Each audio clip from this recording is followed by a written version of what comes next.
حضرت زید بن عبداللہ اپنے باغ کو پانی دے رہے تھے تو کسی نے جا کے بتایا کہ حضور کا وصال ہو گیا. انہوں نے ایسے ہاتھ اٹھا لیے اور کہا اللہم اذہب بصری حتی لا ارا بعد حبیبی محمد احدا. اے اللہ مجھے اندھا کر دے، میری آنکھوں کی بینائی اچک لے. یہ آنکھیں رکھی ہی اس لیے تھیں کہ تیرے محبوب کو دیکھتا تھا، اب حضور چلے گئے ہیں تو میں نے ان چراغوں کا کیا کرنا ہے. حضرت حسان بن ثابت نے جو اس وقت اشعار کہے، وہ کہتے ہیں کاش کہ کوئی کالا سانپ مجھے ڈنگ مار جاتا اور میں دوسری سانس نہ لیتا. اور حضرت سیدہ فاطمہ کے جو قلب اطہر کی کیفیت تھی، سبت علیہ مصائب لو انہا سبت علی الایام سرنا لیالیا، میرے اوپر جو مصیبتیں ٹوٹ پڑی ہیں وہ اگر دنوں پہ ٹوٹ پڑتی تو وہ کالی راتیں بن جاتی. حضرت عمر رضی اللہ تعالی عنہ تلوار نکال کے کھڑے ہو گئے اور کہا کہ جس نے کہا نا حضور کا انتقال ہو گیا میں اس کی گردن اڑا دوں گا. تھوڑی دیر بعد حضور پرانی حالت کی طرف پلٹ آئیں گے. اب یہ کیفیت کتنی حساس تھی. ادھر منافقین نے چال چلنا شروع کر دی. انہوں نے کہا اب حضور کے دم سے ساری رونقیں تھیں، اب وہ چلے گئے تو اب کس نے نمازیں پڑھنی ہیں، اب کس نے روزے رکھنے ہیں، اب کون جہاد پہ جائے گا.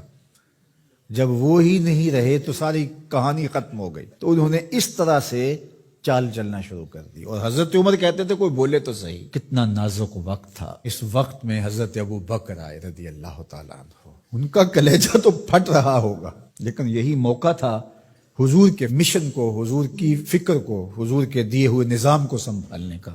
اور اپنے جذبات کو کس طرح کنٹرول کیا ہوگا.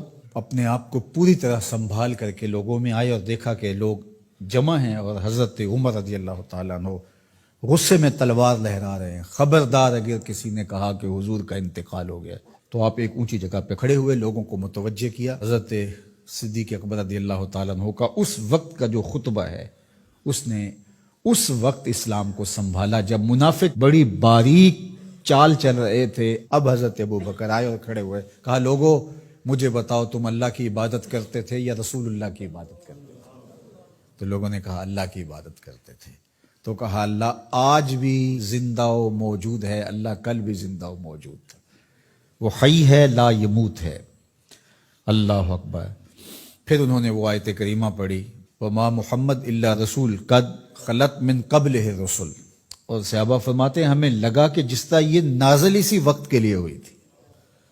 اور پھر لوگ سنبھلے اور پھر حضرت سیدنا صدیق اکبر رضی اللہ تعالی عنہ نے اس مشکل وقت دین کو سنبھالا اور پھر حضور علیہ الصلوۃ والسلام کے مشن کے لیے کھڑے ہوئے. لشکر اسامہ بن زید بن حارثہ رضی اللہ تعالیٰ عنہ کو روانہ کیا جا چکا تھا. حضور نے خود روانہ کیا تھا. ابھی جرف کے مقام پر ہی یہ لشکر پہنچا تھا. مدینہ المنورہ سے تھوڑا باہر نکلا تھا کہ حضور کے وصال کی خبر آئی تو یہ واپس آ گئے. تو بعض صحابہ نے کہا کہ اب مدینہ المنورہ کے حالات وہ نہیں رہے، اطراف کے اندر قبائل سر اٹھا سکتے ہیں جو دبے ہوئے تھے. اب حضور کے وصال کی خبر پھیل گئی ہے تو کوئی مدینہ المنورہ پر حملہ نہ کر دے. اور بہترین جنگجو اس لشکر میں شامل ہیں، تو اگر حملہ ہو گیا تو پیچھے سے دفاع نہیں ہو پائے گا. تو لہٰذا اس لشکر کو حکمت یہ ہے کہ روک لیا جائے. حضرت صدیق اکبر رضی اللہ تعالیٰ عنہ نے کہا کہ نہیں، یہ حضور کا روانہ کردہ ہے، جا کے رہے گا.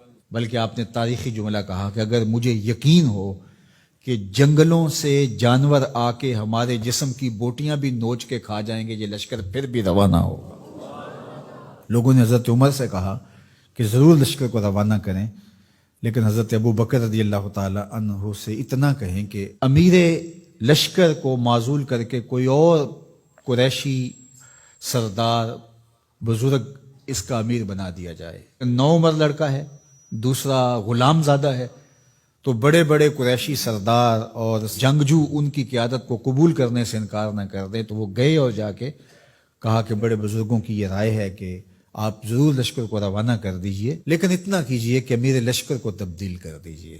حضرت صدیق اکبر کے چہرے پر جلال آ گیا اور آپ نے جو جملے کہے وہ اتنے سخت تھے. ثقلت امک یبن خطاب، اے خطاب کے بیٹے تیری ماں تجھ کو روئے.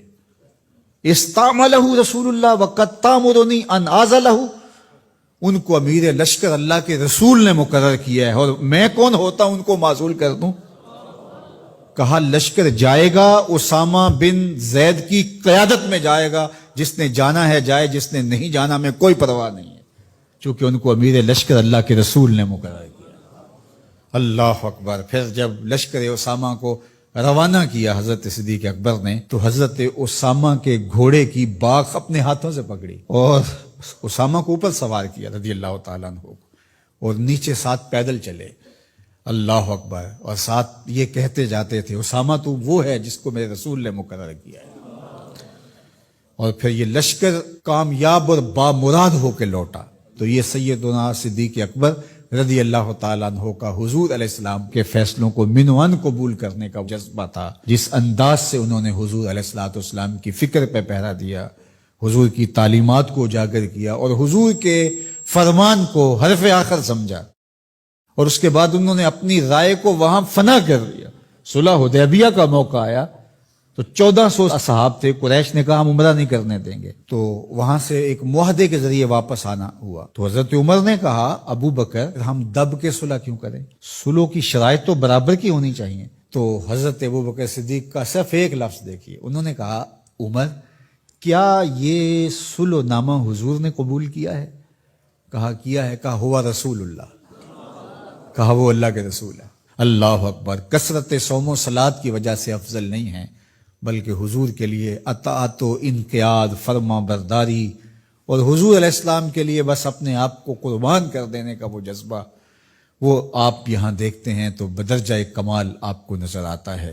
فرمایا کہ میں اللہ کے علاوہ اگر کسی کو خلیل بناتا تو وہ ابو بکر کو بناتا، لیکن میرا خلیل اللہ ہے